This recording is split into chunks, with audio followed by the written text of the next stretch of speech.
hello to everyone that's watching and joined us in the Zoom webinar right now. Good afternoon or good evening, good morning, wherever you are. We are the COVID-19 recovery team focused on bringing positive news. Today, our topic is Scarborough Restaurant Recovery Project. Sorry, I'm starting because I'm pretty nervous about it. We have Professor Bill McConkey and Mr. Dave Fenton, who's helped with initiating this project, and they have helped more than 100 restaurants to recover during the pandemic. So should we begin the presentation now? Sure, you bet. Thank you. And thank you, first of all, for inviting us. And, Dave and I at the Bridge, we'll be talking a little bit about what the Bridge is and then talk about the project. But Dave and I get pretty excited when we see a bunch of students just taking on this kind of initiative and doing something useful for whatever community it is we're talking about. So thank you, thanks. And we're really happy to be part of this. And again, I'm really impressed that you've made this happen. I'm on faculty at the business program out in Scarborough at the UTSC campus. And not only am I a faculty member, I'm also a grad. So BSc 87 from UTSC. And back in those days, we had one building, a poured concrete. If you've ever been out to UTSC, you know the original building that had a science wing and an arts wing and a humanities wing. Since that time, though, we've been had the good fortune of seeing some beautiful new buildings go up, commensurate with the expansion of programming at the campus, and so we have our own building that we share with computer science, the management program out there, and in that building, the IC as we call it, we have a lovely space known as the Bridge. And the Bridge, if you go to the next slide, the Bridge is not only a space and a series of spaces within a space, but a series of programs. And those programs largely support the mandate of the Department of Management at UTSC, one of the 3 business programs at U of T. We actually have a BBA, so not a Bachelor of Commerce, a slightly different twist on undergraduate management training. Kind of a junior MBA, hence the name. We have, for over 40 years, had a co-op program. And so work integrated learning was kind of an easy step for us. Projects like the restaurant recovery one that we're talking about today, was a little bit already in our DNA because we are already very active in the business and social communities around us, and helping to prepare students with both theory and experiential opportunities. More recently, we have invented a few flavors of our degrees. We have now an international version of the BBA, the MIB. We have a double degree in quantitative finance and stats, which is gaining real momentum given the notions of analytics and different things that are getting so popular today. And a couple of years ago, we unleashed our first master's program. We have a master's of accounting and finance. So if you're a real financially inclined person, probably looking to do both your CFA and CPA designations, this is great training ground for you. And then most recently, about a year and a half ago, we invented the Bridge. We opened the Bridge. The Bridge is a partnership between our management program and the library at UTSC. And as the Bridge name implies, we're here to bridge a number of gaps in the broader formation of our students, bridging industry and theory, bridging different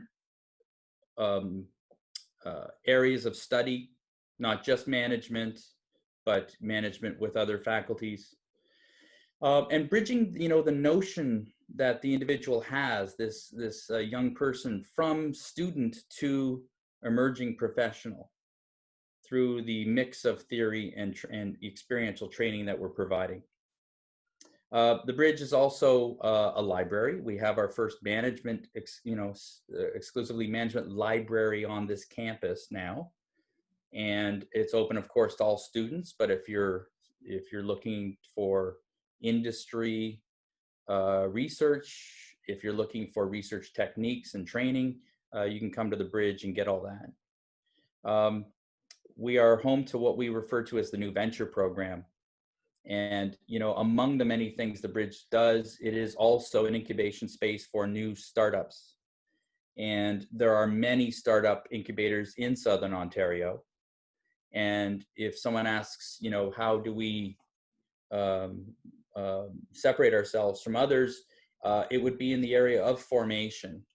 The New Venture Program is offered up to students who are either starting a business or are going to get to work in our innovation initiatives with companies.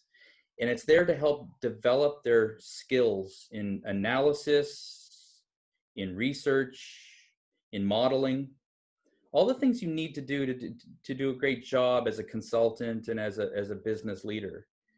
So we have a rigorous training program. It acts almost like a course in and of itself. And this is what we refer to alongside the mentoring and experience. This is the New Venture Program. And finally, we do have significant involvement in a number of industry and community partner initiatives, of which the Restaurant Recovery Project is one of them.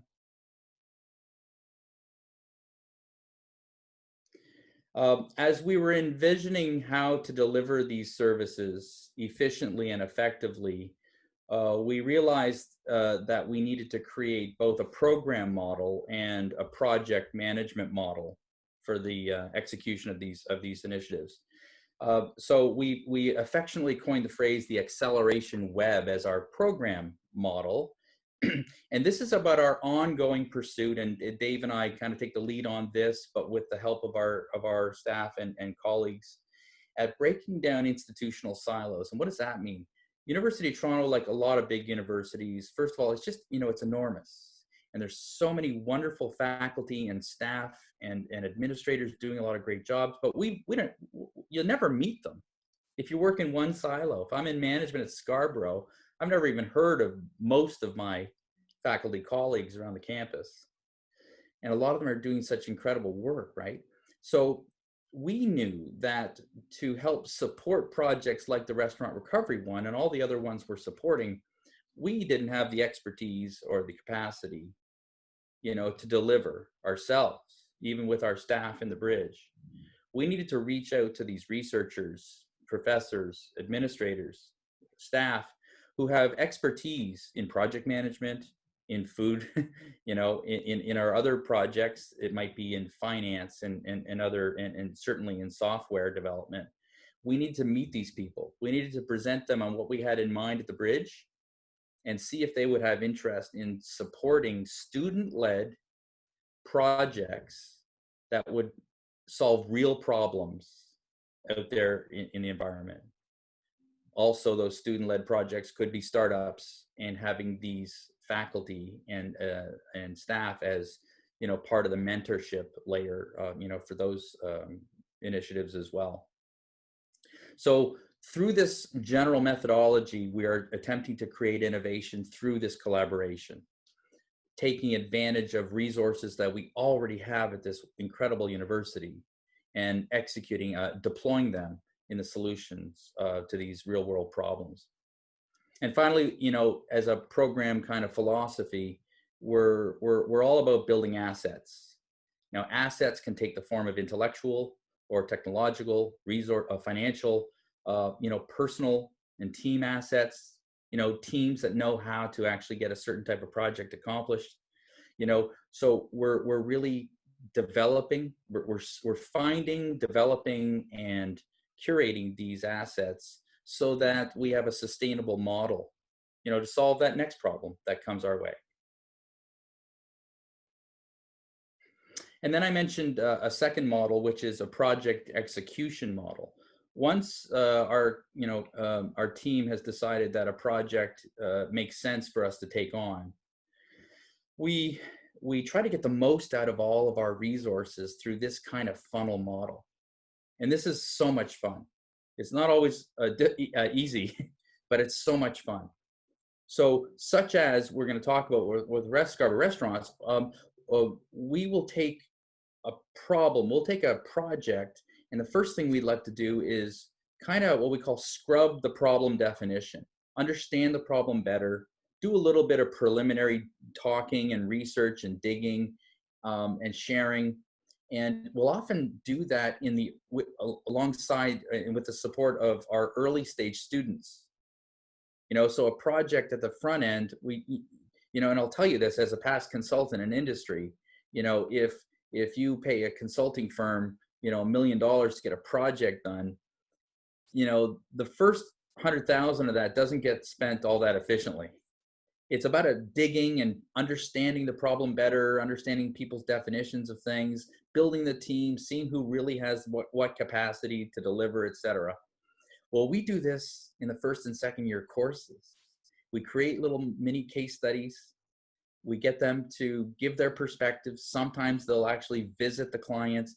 They'll give their 18 or 19 or 20-year-old brains perspective, which is fantastic, and help us with a little maybe initial secondary research and provide reflections. And that experiential learning, I think, is something I would have loved, when I was that age. And it really does help us as a team to better understand the problem.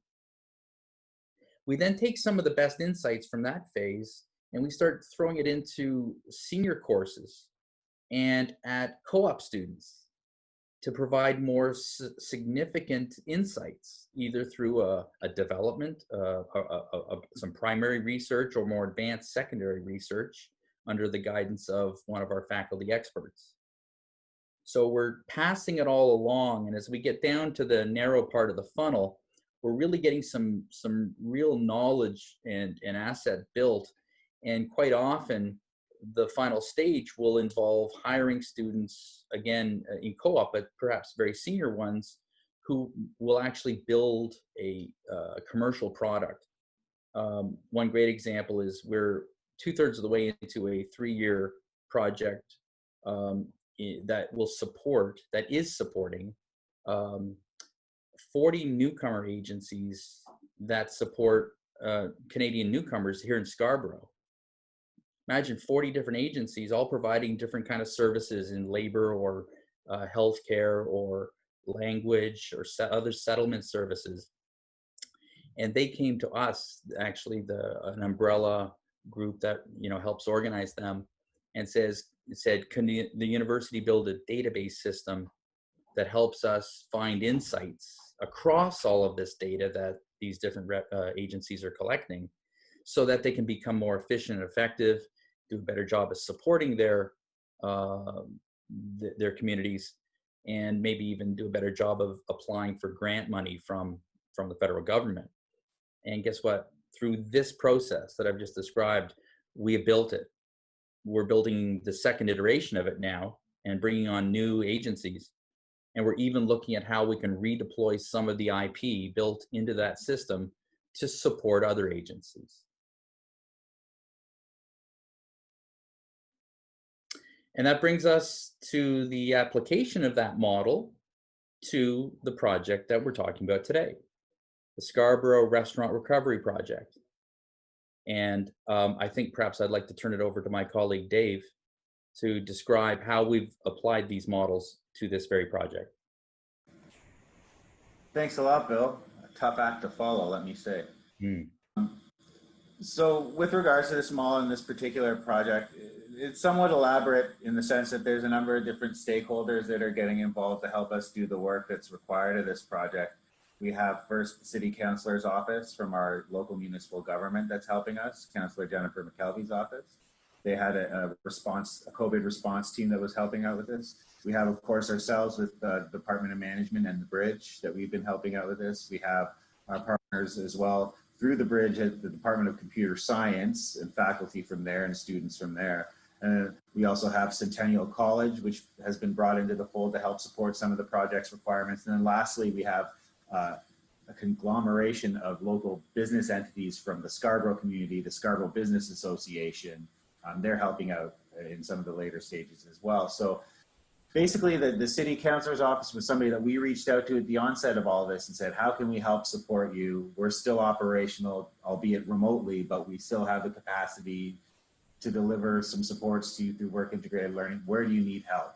And the councilor's office came back to us saying, we have this project that we've been working on to support the immediate needs of restaurants, and then there might be some opportunity to expand on that for a longer term goal. So we got to meeting with them and we identified the immediate needs and how we can collaborate on that. So what it involved was, if you look on the right hand side of our funnel, we have the city council's office, which had an individual who was reaching out to the restaurants. They had a list of about 100 restaurants that they were reaching out to see who might want some support and some assistance in promotion. They also had a resource that was provided to them through Tourism Toronto, which was an e-commerce platform and a bit of a promotional tool for the restaurants to have a profile listed through here that, again, the Tourism Toronto was pushing traffic to this site, so they would allow them to capture that type of consumer traffic as well. While all this was going on, the outreach was happening, we got that list from the council's office and we passed it off to Professor McConkey's consumer behavior class, which happened through the first half of the summer months, just as we were getting settled into our new virtual reality. And those students were doing some analysis on a number of different layers, some primary and secondary research, looking at what are the restaurants in the area from this list? What are they actually doing from a promotional standpoint? What services are they providing to the consumers that are trying to access them? Are they fully open for takeout? Are they doing delivery only? Like, what's the state of affairs? And what's the state of affairs of their promotional tools through social media and websites and all those other things? And then we also had those same students doing analysis of the environment in which these restaurants were operating, the various wards that make up Scarborough. And they were looking at what are the consumer behaviors in those areas and what's the demand from a consumer standpoint. So we had all this great research that was going on. And this was providing us with a lot of insight into what the actual needs for the restaurants are and how we can actually support those needs. And so between those two entities, the students in the class and their reports, as well as the outreach from the counselor's office, we were able to put together a pretty robust list of requirements and also populate a list of restaurants that we knew were putting their hands up for immediate support and wanted that immediate support. And we had a better idea of how we could do that. To help us along the way, we had a group of students that are part of a club called the Marketing Group. That's TMG that you see on the left-hand side. And they were helping develop some strategy to address these requirements. And they were working in tandem with a team that we had of a co-op student who is helping manage the project, alongside a work study student who is going to class full-time, but also has some part-time hours working with us here in the Bridge.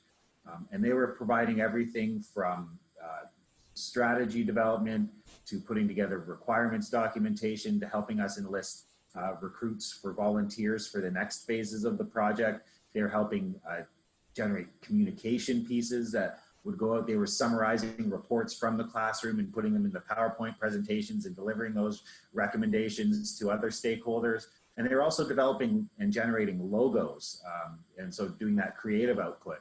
So we're putting together all these different assets that we were building to administer the project. While that was also going on, we had the co-op and work study students collaborating with a third-year software engineering class here at U of T. And they're helping us build, taking all this research and information that we're collecting from the users in the restaurants.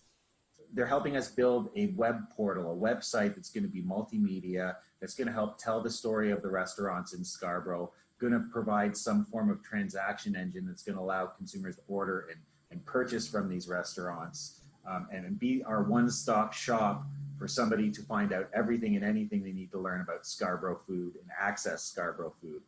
So that's happening currently speaking, and the students are building that, and we're virtually hosting office hours to get them the requirements from the field in as real time as possible. And then lastly, our final phase that we're working on from U of T side of things is we put together teams of student consultants. Some of them are fourth year, third year management students that have volunteered to participate. and others are fourth-year computer science students that, as part of their course learning, are here to help support the needs of these restaurants. So they're going to be everything from helping them implement and develop strategy for social media promotion, helping them improve their website functionality and maybe fixing some of the bugs that are there, helping them with their social media strategy, a number of different things that they're leveraging their learning and their expertise and experience from co-op and otherwise in our program to help add some value to these restaurant owners who don't necessarily, in some cases, have a lot of experience with social media and promotion and marketing and web development. We're helping and lend resources there in a meaningful way with a list of restaurants that we know need this support and want the support. And we have a pretty good idea from the research how they want to receive this support.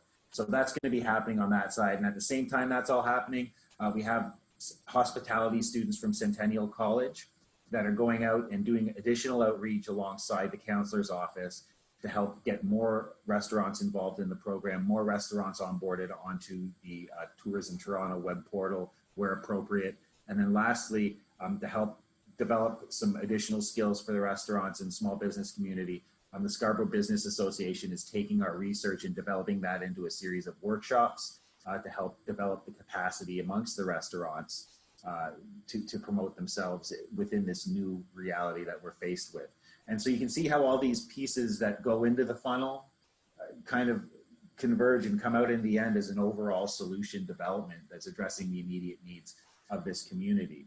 And that's been this phase of the project. And then, you know, afterwards, we do have a kind of broader vision for this. And Bill, maybe I'll pass it back off to you and you can talk about where exactly we go from here. Thanks, Dave. So as I prepare to describe that next stage, I think to consolidate what Dave has mentioned is we provided immediate support in the midst of COVID by having our student account managers help these restaurants get on this existing Tourism Toronto website to expand their promotional capacity, and provided some immediate advice about digital marketing. And that advice is carrying on as students are working out lots more details. And then, as Dave also mentioned, Centennial, our great friends at Centennial are carrying on that torch because there, of course, there are thousands of restaurants, and we're getting to the next 100, let's say, support at trying to provide the same immediate services. Dave mentioned that we have computer scientists at Scarborough working with us in management, envisioning a broader series of steps to support and promote Scarborough food. We didn't invent this term. This came out of some earlier thinking, but fine dining is the language we're all using, and we're pretty excited about this. And the notion here is that, you know, downtown and even uptown in Toronto and in a lot of, you know, cities like Toronto, quite often when you think of dining, you think of elegance, you think of beautiful ambiance, you think of expensive, right? And hopefully good food. And that's fine dining, right? In Scarborough, you know, let's do a 180. It starts with great food. And it doesn't usually include expensive. It doesn't usually include you having to pay for dramatic ambiance, right? What we do well in Scarborough in the food community is extraordinary food from every part of this world of ours. And we got to live that and own that and celebrate that. And that's what we're starting to do. So the research we've done has supported phase one, which is immediate COVID support. And of course, as I mentioned earlier, we're into building reusable, sustainable assets that we can redeploy, right? And so we're living that here within the restaurant domain. So the research and the learnings that we're all engaged in are now there to support a broader initiative in support of Scarborough dining. And so that as we have now on our whiteboard, will include a variety of features. First off, as Dave mentioned, the software students are working on our own platform, not just relying on the one from that downtown had created, the city council, the city office had created, but a Scarborough-centric fine dining platform where if you're living and working out here in Scarborough with us, you'll go to that platform. Obviously, there's going to be a great search engine. There's going to be a beautiful user interface. There's going to be images that want you to learn more. And guess what? There's going to be not only the ability to see a certain route, see a type of food, search up new options, but also get to know the food and to get to know the restaurant owners. We're going to be profiling the types of Scarborough foods and where they've come from. We're going to talk about some of their histories. We're going to showcase some of the restaurants, monthly, and we're going to show off the cooks too, the chefs, the restaurant owners. We're going to have little vignettes, little videos showing where they came from, how they learned to cook, maybe have them in the kitchen for a minute of that video showing one of their signature dishes and how they put it together, and teach us all about the beauty of this Scarborough dining. So it's going to be a rich, lavish web platform, and it's going to have other features that are also built into it. Out at Scarborough, we have a few startups that are involved in either delivery or also in food choice. There's one in the Bridge right now that is building its own app that kind of adds a little fun to the notion of making a decision, which some of us have a difficulty. When you have too many restaurants or too many types of foods to choose from, how do you do it? And they're building an app that will coordinate with this web platform to make it a little funner and a little more efficient, figuring out where am I going to eat tonight. And one of the other things that's a little peculiar to the Scarborough campus is, we have 14,000 people, students, let alone faculty and staff, right? But we don't have a lot of entertainment and dining like right around us. It's not, we don't have the subway to go jump up to Bloor Street like the downtown camp, or down to King Street like the downtown campus does, or we don't have a myriad of restaurants within walking distance. But these days we're so used to ordering, right? So we're going to help make the ordering easier and more efficient. We're going to have it student run, and it's going to be part of the ecosystem as well of the Scarborough UTSC campus experience. And one final thing we're going to do, we have hospitality program, a wonderful world-class one at Centennial. We also have a great food program at Scarborough campus, and they're world-class experts in both. And we're going to offer up the food management, food appreciation, and food, kitchening kind of experiences as part of this whole Scarborough food kind of platform that we have in mind. And we're still figuring out some of the details of how to do it, but it's all about activating these resources that we already have in a good cause. So these are some of the ideas of where we go from here. And I got to tell you, it's been a wonderful experience. The last few months, Dave, I don't know about you, I thought I knew a lot about food. Mostly I realized I knew very little, but I love food. And getting to know Scarborough food is a real joy. One last thing is that beautiful logo right in front of us was yet another student experience. Our UX designer in the Bridge, Jen, one of our many students working in the Bridge, put this together, as well as many other gorgeous elements of visual language she's done for us. And so, way to go, Jen.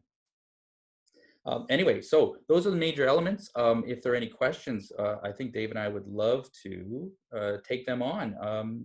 Dave, unless we missed anything. That was a great summary of where we're headed. Yeah. Right.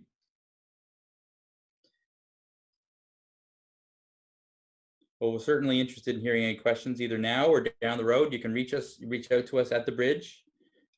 Certainly get to know us more at the Bridge. Go to the Bridge website see all the different myriad programs we've got, see if there's a role for you to play in supporting, whether it be Scarborough Dining or some other community agency or organization that could use our help right now. Thank you, Professor McConkey and Professor McConkey and Mr. Fenton for that wonderful presentation. We have prepared some four or five questions for you, if that's okay. Cece and Michelle will going to ask you those questions. Super. Yeah, I think let's start off. I guess the first question, how have platforms such as Ritual One and Shop Here helped the restaurants compared to other platforms such as Uber Eats or DoorDash? Yeah, neat. I'm sure we both have a few things to say about that. So done work with Shop Here, that's more the web platform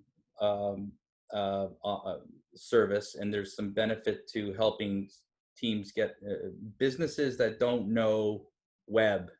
They know food. A lot of them are even scared of the web, scared of digital marketing, scared of a lot of these things. And Shop Here has been a nice program to help more effectively and cost effectively get a website built for them. One of the challenges we have with the delivery mechanisms that we've seen pop up in the last few years is simply the cost. There may be other issues too, but you know, I'm not going to call out any one in particular, but these delivery mechanisms, you know, they really take, you know, approximately 30% of the revenue of a transaction for their services. And when you think about what I said earlier about Scarborough Dining, you know, it's not expensive stuff. There's not a ton of margin built into the food you're eating typically in Scarborough. And when someone's taking 30% of that, it really makes it a difficult business proposition. So this is a little challenging. I don't know if what you'd add to that, Dave. Oh yeah, please go ahead. Liam, is it? No? Well, yeah, I think the one thing that's unique about Ritual One and Shop Here comparatively, they offer, I guess, the restaurant a little more, you know, a little more control over the access and what they're providing to the people accessing their profile on those portals. Where Uber Eats and DoorDash, they really tend to be consumer driven. There's not a lot of restaurants that really want to be on those platforms, but they're doing it because it connects them to business, even though the business is not really great for their bottom line because of all the margins that pay to be involved in those platforms. But it does create a certain amount of access. So the benefit of Ritual One or Shop Here is they can push people to a certain portal that's maybe a little more beneficial for their bottom line and giving people access to their food. Good.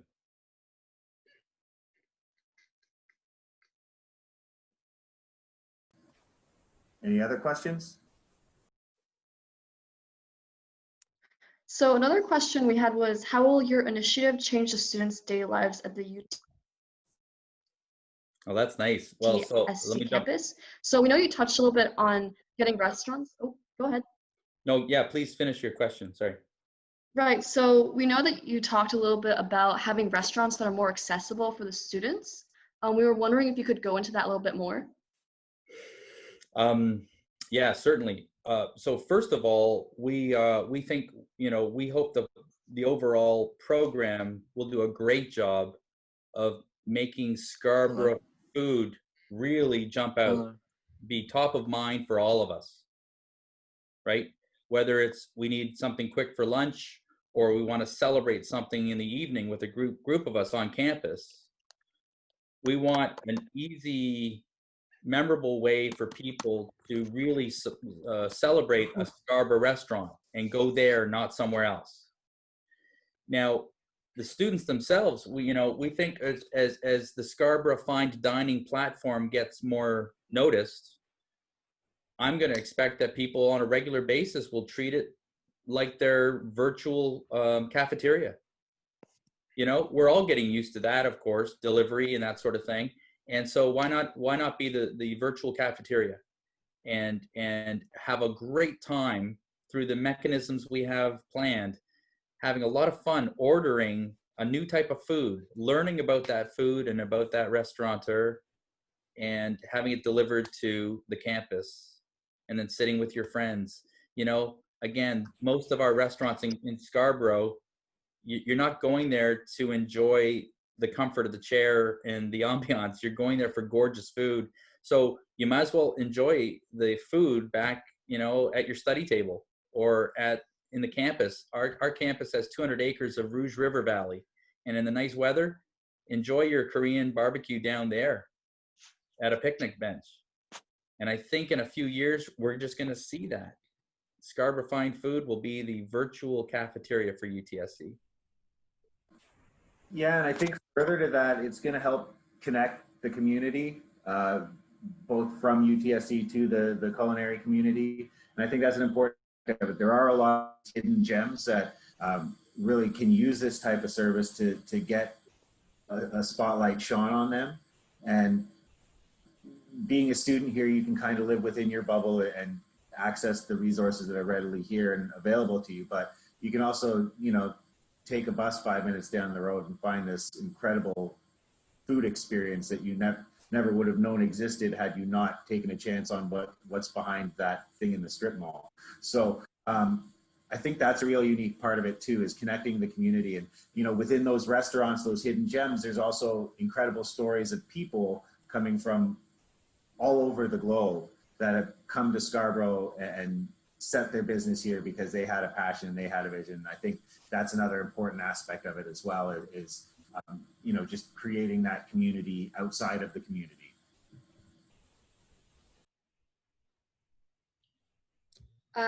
So do you guys plan to continue your project after the pandemic ends?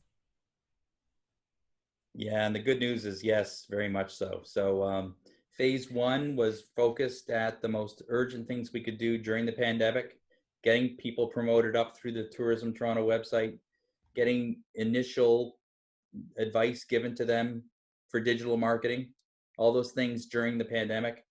And then the research we've done, the outreach we've done, and the visioning we've done is going to be there to support like a broad relationship between the bridge, the campus, and the Scarborough food community. And I hope that never ends, actually. And I'm just waiting for somebody to give me a free meal. So once that comes, I'm going to keep working. The problem is we work for a business school, and one of the tenets of economics is no free lunches. So I wonder if there's free launches. Maybe that'll help. I don't know. So what have been some of the most memorable moments thus far from this initiative? What do you think, Dave? There's been quite a few of these webinars.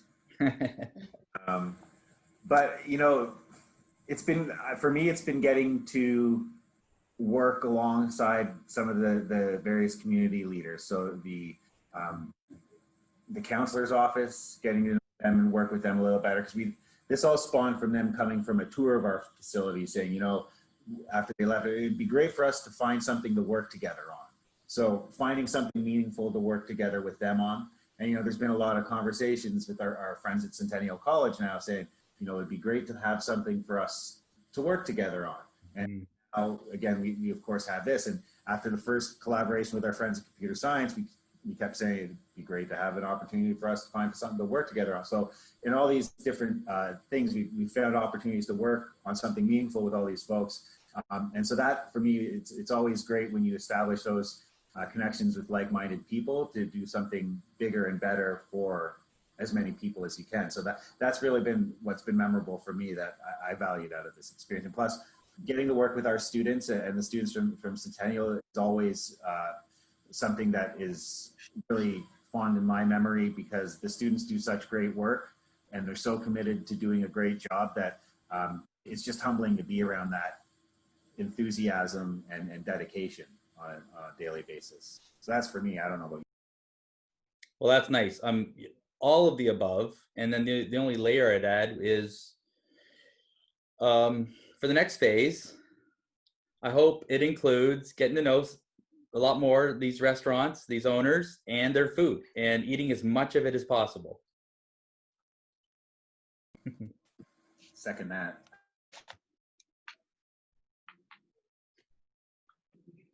if it's okay, I have one question for you guys. Do you ever plan on expanding the project? So instead of calling it Scarborough Recovery Project, perhaps Toronto, like GTA Recovery Project or something like that? I mean, expanding to other cities outside Scarborough? Well, I would say this, probably not from a recovery perspective. I think we're going to focus on our knitting here in Scarborough as it relates to the pandemic. But I'm hopeful that some of the assets, you know, again, including knowledge, some of the assets we're building will be replicable to other jurisdictions, other municipalities. And I would love it if this is a model for, you know, promoting small industry in other cities or restaurants, you know, across the GTA or that sort of thing. I hope the answer is yes. Yeah, and I think thinking more broadly as well, there's an opportunity to look at the model of how we rolled it out for this particular project. And I could see it really being applied for a number of different community needs as well, beyond just supporting restaurants. So I think it's a really unique way to look at engaging with municipal government and tackling on some of their challenges. And just also an exemplary model of interinstitutional collaboration as well. So that for me would be something else that we could maybe look to expand it with.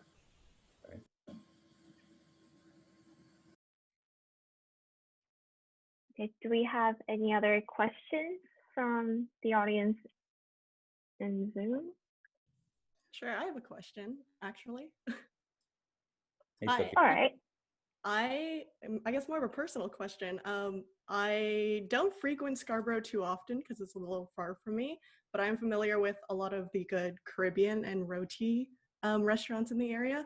Do you both have specific cuisines or even local restaurants that you prefer to go to or recommendations to check out? So I'm vegetarian, and so I like to eat a lot of Indian food because generally they have a lot of selection for me. However, I do like West Indian food, and there's just some terrific roti shops out in the area. But the real hidden gem of Scarborough for anybody is if you can find a place that sells doubles. It's a Trinity food, and it's delicious. And if you can find anywhere that sells doubles, you will not be disappointed. I promise you that. And then another thing that we do really well in Scarborough is the Hakka Chinese food. One of my personal favorites is Frederick's, which is on Ellesmere. Look it up. It is terrific. And if you're a student, I urge you to check out their lunch special. I believe it's one of the few places in the city of Toronto where you can still get a full lunch for under $10. Wow. He's our expert. I got a few favorites, and I love everything Korean in the world of food, but I'll leave him. Dave is our expert when it comes to the individual places. His mind is like a steel trap, especially when his stomach is full. Great, thank you. For the last question, do you have anything to say for prospective students that want to be a part of your team, perhaps, in the future? Oh, that's lovely to ask. So again, don't be shy to reach out to us at the Bridge. Again, as a reminder, we're out at UTSC. We're a joint venture between the Department of Management, that is our business program at Scarborough campus, and the Scarborough Library, UTSC Library. We do all kinds of experiential and real-world problem-solving projects. And as part of it, we also train and teach, you know, and it's that mixture that is, I think, at the heart of who we are at the Bridge. So if you see anything posted, doesn't matter what part of the city you're in, give us a call. If you have an idea for a project or just want to know what's up, give us a call, and don't be strangers. I put my email address and our website link in the chat, so please feel free to reach out there if you have any follow-up questions or if you'd like to get involved in anything. I'm happy to answer any of those and take on any new projects that may come our way.